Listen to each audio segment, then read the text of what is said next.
नमस्कार मैत्रिणींनो.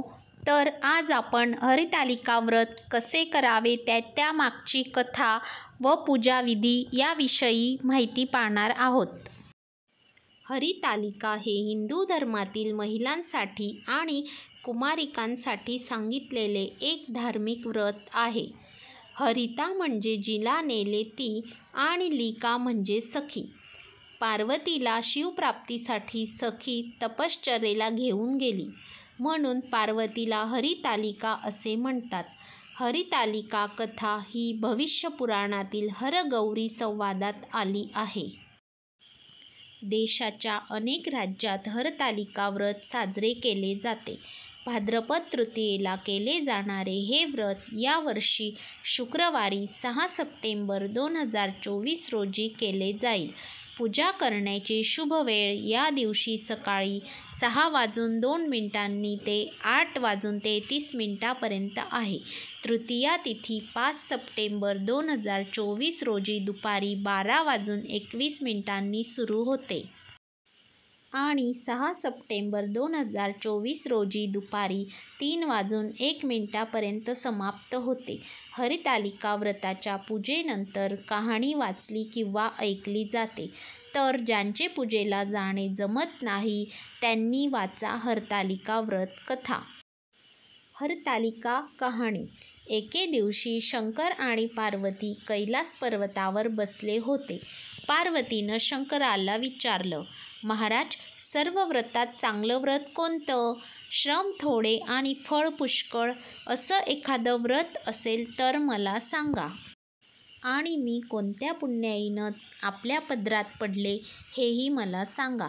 तेव्हा शंकर म्हणाले, जसा नक्षत्रात चंद्र श्रेष्ठ, ग्रहात सूर्य श्रेष्ठ, 4 वर्णात ब्राह्मण श्रेष्ठ, देवात विष्णू श्रेष्ठ, नद्यांत गंगा श्रेष्ठ, त्याप्रमाणे हरतालिका हे व्रत सर्वात श्रेष्ठ आहे. ते तुला सांगतो. तेच तू पूर्वजन्मी हिमालय पर्वतावर केलंस आणि त्याच पुण्यानं तू मला प्राप्त झालीस. ते ऐक. हे व्रत भाद्रपद महिन्यातल्या पहिल्या तृतीयेला करावं. तू लहानपणी मी तुला प्राप्त व्हावे म्हणून मोठं तप केलंस. 64 वर्षे तर झाडाची पिकलेली पानं खाऊन होतीस. थंडी, पाऊस, ऊन ही तिन्ही दुःख सहन केलेस. हे तुझे श्रम पाहून तुझ्या वडिलांना फार दुःख झालं. अशी कन्या कोणास द्यावी अशी त्यांना चिंता वाटू लागली. इतक्यात तिथं नारद मुनी आले. हिमालयानं त्यांची पूजा व येण्याचं कारण विचारलं. तेव्हा नारद म्हणाले, तुझी कन्या उपवर झाली आहे. ती विष्णूला द्यावी. तो तिचा योग्य नवरा आहे. त्यांनीच मला तुमच्याकडे मागणी करण्यास पाठविले आहे, म्हणून मी इथे आलो आहे. हिमालयाला मोठा आनंद झाला. त्यानं ही गोष्ट कबूल केली. नंतर नारद तेथून निघून गेले. नारद गेल्यावर तुझ्या वडिलांनी ती गोष्ट तुला सांगितली. ती गोष्ट तुला रुचली नाही. तू रागावलीस. असं पाहून तुझ्या सखीनं रागावण्याचं कारण विचारलं. तेव्हा तू सांगितलंस, महादेवा वाचून मला दुसरा पती करणं नाही असा माझा निश्चय आहे. असे असून माझ्या वडिलांनी मला विष्णूला देण्याचं कबूल केलं आहे.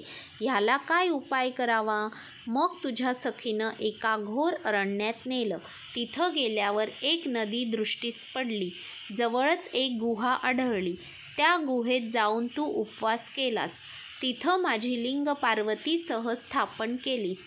त्याची पूजा केलीस. तो दिवस भाद्रपद शुद्ध तृतीयेचा होता. रात्री जागरण केलंस. त्या पुण्यानं इथलं माझं आसन हाललं. नंतर मी तिथे आलो. तुला दर्शन दिलं आणि वर मागण्यास सांगितलं. तू म्हणालीस, तुम्ही माझे पती व्हावं याशिवाय दुसरी इच्छा नाही. नंतर ती गोष्ट मी मान्य केली व गुप्त झालो. दुसऱ्या दिवशी ती व्रतपूजा तू विसर्जन केलीस. मैत्रिणीसह त्याचं पारण केलंस. इतक्यात तुझे वडील तिथे आले. त्यांनी तुला इकडे पळून येण्याचं कारण विचारलं. मग तू सर्व झालेली हकीकत त्यांना सांगितलीस. पुढे त्यांनी तुला मलाच देण्याचं वचन दिलं. तुला घेऊन घरी गेले. मग काही दिवसांनी चांगला मुहूर्त पाहून मला अर्पण केलं. अशी या व्रताची. ज्या ठिकाणी हे व्रत करायचं असेल त्या ठिकाणी तोरण बांधावं, केळीचे खांब लावून ते स्थळ सुशोभित करावं, पुढं रांगोळी घालून पार्वतीसह महादेवाचं लिंग स्थापन करावं, मनोभावे त्याची पूजा करावी, मनोभावे त्याची प्रार्थना करावी, नंतर ही कहाणी वाचावी व रात्री जागरण करावं. या व्रतानं प्राणी पापापासून मुक्त होतो, 7 जन्माचं पातक नाहीसं होतं, राज्य मिळतं, स्त्रियांचं सौभाग्य वाढतं. या दिवशी बायकांनी जर काही खाल्लं तर त्या जन्मवंध्या व विधवा होतात असे सांगितले जाते. दारिद्र्य येतं व पुत्रशोक होतो. कहाणी केल्यावर सुवासिनींना यथाशक्ती वाण द्यावं.